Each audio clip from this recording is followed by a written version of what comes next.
நீலி கண்ணீர் வடிப்பாங்கல்ல, ஐயோ என்ன இவ திட்டா என்ன திட்டான்னு. நான் கேக்குறேன், உன்னை ஒரு வார்த்தை சொன்னதற்காகவே நீ நீலி கண்ணீர் அனைத்து ஊடகங்களும் வடிச்சிய. இப்ப நீ எங்க போய் தூங்கிட்டு இருக்க? நீ மனசாட்சி இல்ல உனக்கு? 2 பெண் குழந்தை வச்சிருக்கல, என்ன பேசுன அந்த 2 பெண்களுக்காக வீதிக்குள்ளால வர முடியுதா? நிர்மலா சீதாராமன் என்ன பண்றாங்க? அந்த மாதிரி பெண்ணாது பெண் என்றால் மனசாட்சி இருக்கும். ஸ்மிருதி இரானி எங்க போச்சு? இவங்களுக்கு என்ன மரியாதை?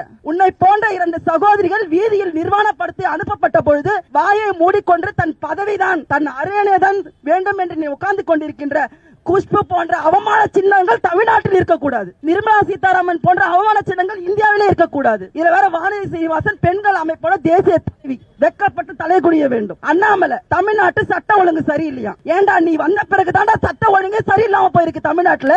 உனக்கு மனசாட்சி இருந்தால், உன்னை பெற்றவள் ஒரு தாயாக இருந்தால், நீ வாழ்வது ஒரு பெண்ணோட இருந்தால், நீ பேசுற அவனுக்கு தைரியம் இருந்தா வந்து மணிப்பூரில் 2 பெண்களுக்கு நடந்த அவமானத்தை பற்றி பேசுடா. நீ வந்து உனக்கு என்னடா மரியாதை? எல்லா ஊடகங்களிலும் நான் பேசியிருக்கிறேன் அண்ணன் அண்ணாமலை என்று. ஆனால் இனிமேல் உனக்கு மரியாதை கிடையாது. அமைதி பூங்காவாக இருக்கின்ற தமிழகத்தை பார்த்து சட்ட ஒழுங்கு சரியில்லை, ஆட்சியை கலைக்க வேண்டும் என்று சொன்னாயே, இன்றைக்கு மணிப்பூரில் இந்த கலவரத்தை பெண்களுக்கு எதிரான குற்றத்தை நிறைவேற்றிக் கொண்டிருப்பது யார் தெரியுமா?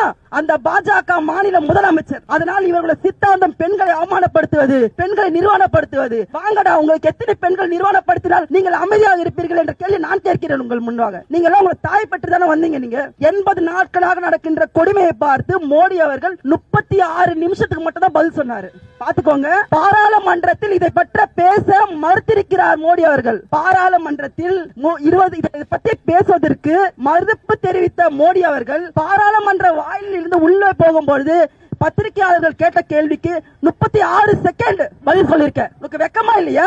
அதானியை கூட்டிக் கொண்டு உலகம் முழுவதும் சுற்றி கொண்டிருக்கிறார். மணிப்பூர் பற்றி அறிகிறது. நம்ம இளம் தலைவர் ராகுல் காந்தி அவர்கள் அந்த மக்களை சந்தித்து ஆறுதல் கூறுவதற்காக போன பொழுது அவரை தடுத்து நிறுத்தினீர்கள், உயிருக்கு ஆபத்து என்று. ஆனால் எங்கள் தலைவன் சொன்னால், எனக்கு உயிரெல்லாம் ஒரு பெரிய விஷயம் இல்லையா, நான் போய் என் மக்களை பார்ப்பேன், மக்களை பார்த்துட்டு வந்தேன். எந்த ஒரு பதவியும் அதிகாரமும் எதுவும் இல்லாத தலைவர் ராகுல் காந்தி மணிப்பூர் மக்களை சந்திக்க முடியும் என்றால் நீ ஏன் மணிப்பூர் மக்களை சந்திக்கவில்லை? உன் ராணுவம் எங்கே போகியது? நீ வாங்கிய ரஃபேல் விமானங்கள் எங்கே போகியது? நீ வாங்கிய ட்ரோன்கள் எங்கே போகியது? நீ தான் பலம் பொருந்திய ராணுவத்தை வைத்திருக்கிறாய் என்றாய். ராணுவத்தை வைத்துக் கொண்டு நீ என்ன கிழித்துக் கொண்டிருக்கிறாய்? ஒரு மாநிலத்தில் இருக்கின்ற ஒரு மக்களின் கலவரத்தை அடக்க முடியவில்லை என்றால் இந்திய தேசத்தை ஒட்டுமொத்த தேச மக்கள் எப்படி நீ காப்பாற்றுவாய்? உங்களை வைத்துக் கொண்டு இந்த தேசத்தில் மக்கள் பயந்து அன்றாட பயந்துட்டு கொண்டாடாங்க. என்ன நடக்கும்னு தெரியாதுடா எங்களுக்கு எல்லாம். நாளைக்கு நாங்க வீட்டை விட்டு வெளியே போலாமா வரலாமா? உங்க RSS கும்பல், VHP கும்பல், பஜ்ரங்க கும்பல் எந்த பெண்ணை நிர்வாணப்படுத்துவீங்கன்ற பயத்தோட வாழ்ந்துட்டு இருக்கோம். நாங்க சுத்திட்டு திரிவாங்க.